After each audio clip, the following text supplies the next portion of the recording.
a world of trouble right now. There are a couple campfires here they can potentially rotate or migrate towards, but again, there's players everywhere. There's no free passes.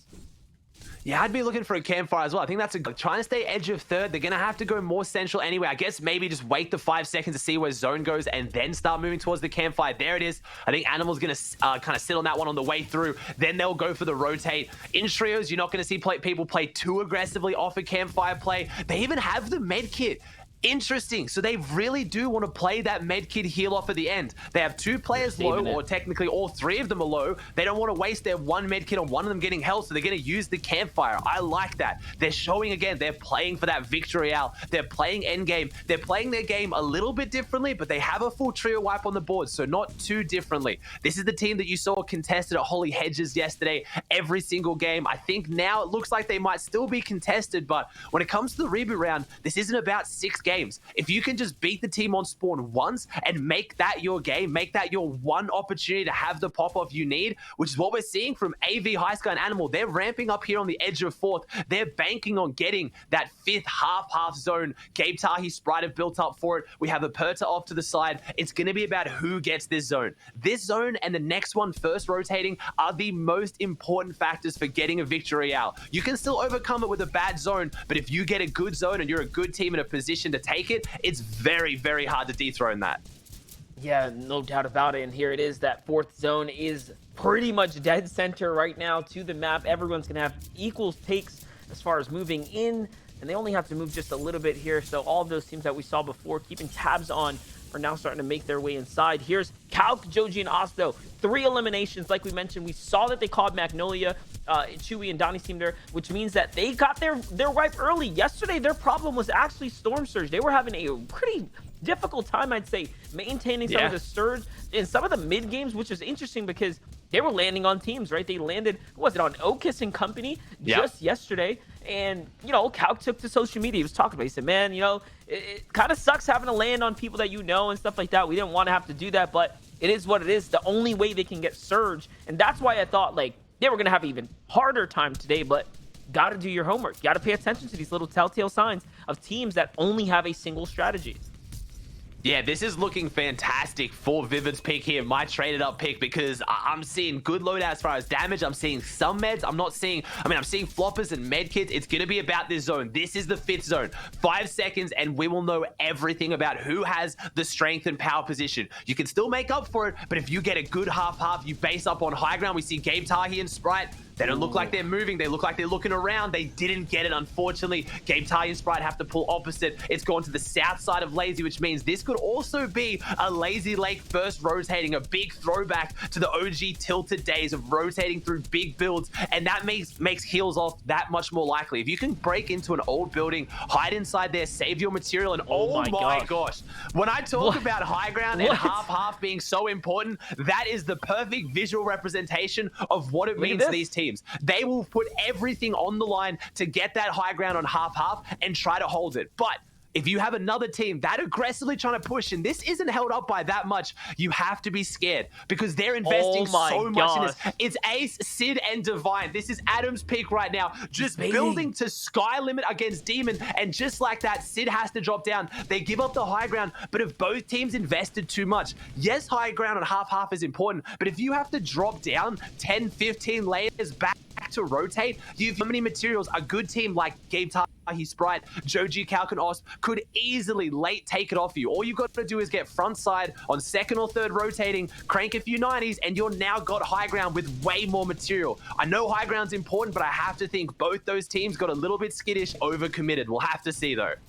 Yeah, not only that, Sid had the pepper effect there too. So I'm thinking maybe he just thought, hey, listen, if I can do this by myself because I have peppers, we'll be okay. And worst case scenario, break it down. But no, looks like that is not even going to work out. This is super enforced here. You can see Divine really trying to figure out how it is that they want to play this. They clearly don't want to be too close up. They understand that they are on fragile ground as well. He doesn't want to be too high. He wants to be close enough to at least be able to catch themselves. Where's this next zone going to go right now? It's going to pull complete opposite for the majority of the lobby. The bulk of the lobby is going to have to rotate across. All these teams still sitting on their hop flopper fishes. I don't think we've ever seen a setting in Fortnite competitive history where so many teams have actually been utilizing these hop fishes. And look at this. This is what we talk about. This team is massive. This base is absolutely massive.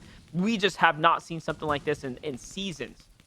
But I mean, look at it now. Predator's team is poised. This is what I was talking about. You get frontside and you can poised and take it right now. Paris has managed to top off them here, but they haven't used as many materials. This team has expended a lot. But as I say, that looks like Pseudo. He has 105 builds left. They do have the Harpoon. They have the Flopper. So I was saying this was maybe a little bit too early, but honestly, I like the way this team's playing this. He's staying on the backside for exactly this. This is why they left a player behind. 2 players rotated the front side. Pseudo stayed at the back to make sure no one ramps up and takes it. Ace uses the hot flopper and jumps off the high ground. They give it up. Gabe, Tahi, and Sprite are on second height. They are looking for it. They have that hot fly. They might be able to have it. Ace goes up for it. Ace ramps from the backside. He's able to take it off them. He's up there on high ground now, but they're a duo. Sid's already done this, and it didn't work, but Ace and Divine, they are full sending it for this high ground. 35 builds, they're fighting for it. This is why you don't want to overcommit to hide early. Everyone else is paying attention to this. Teams like Gabe, Tahi, Sprite, they know this fight is happening. They know high ground is going to be weak, and they're going to try and take it from them now.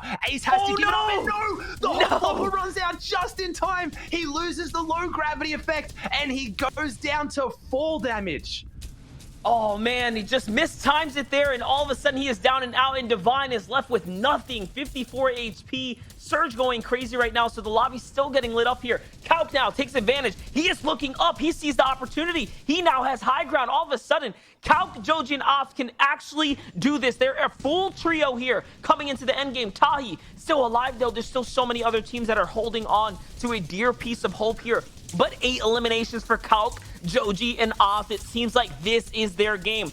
Even have the stink bow. This is perfect. Dig into those white heels. That is the play to make right now, because if you force teams to use floppers early, they have more of an advantage. Aussie, they're setting themselves up to actually take game number 1 here.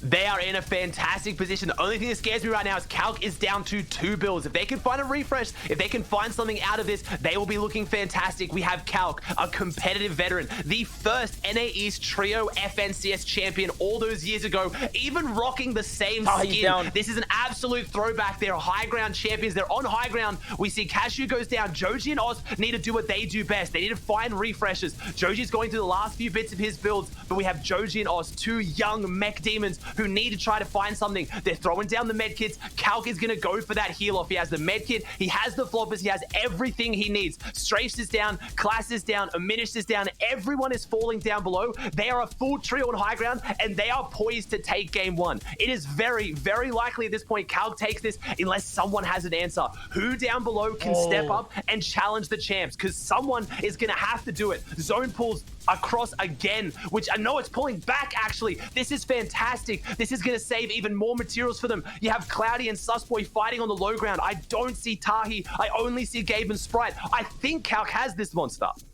Yeah, definitely. Tahi is down. He's out. Gabe is actually clutching up down there. Last we tuned in with him, he had a little bit of HP, but there's no builds on Joji and company. I mean, they did harpoon in some stuff, but was it going to be enough here? Now we're looking at it. There are 12 players remaining, just 5 teams. They're the only full trio I can think that can actually do this all here, and they have this little mountain. They're holding the mountain here. Also, they're putting all the pressure in, but no, he's going to slip in. Now all of a sudden, you can throw this away. This is still on shaky grounds here. Teams are waiting, though, Ozzy, just lurking nearby. The pull up with the harpoon. Get up here. Get to safety.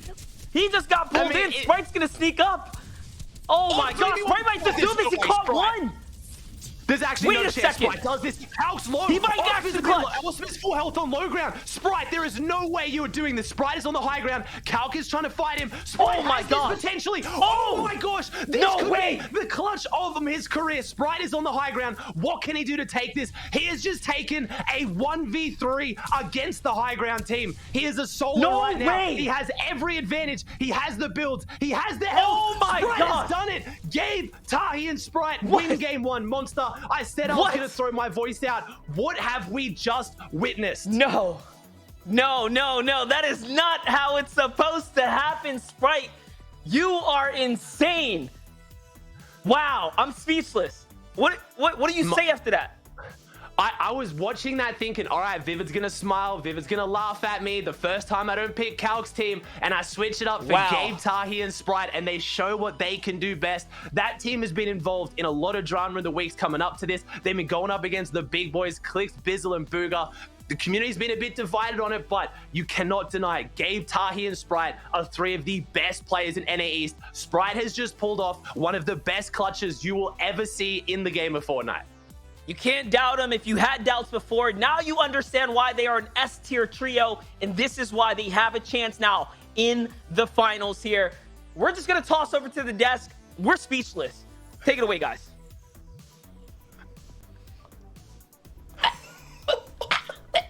Okay. First off, NA East, you're beautiful.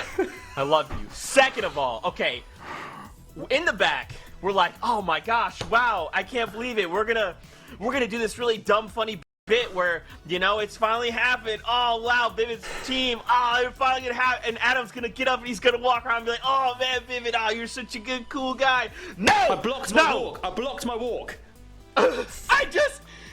First off, that was the most insane clutch. Like, in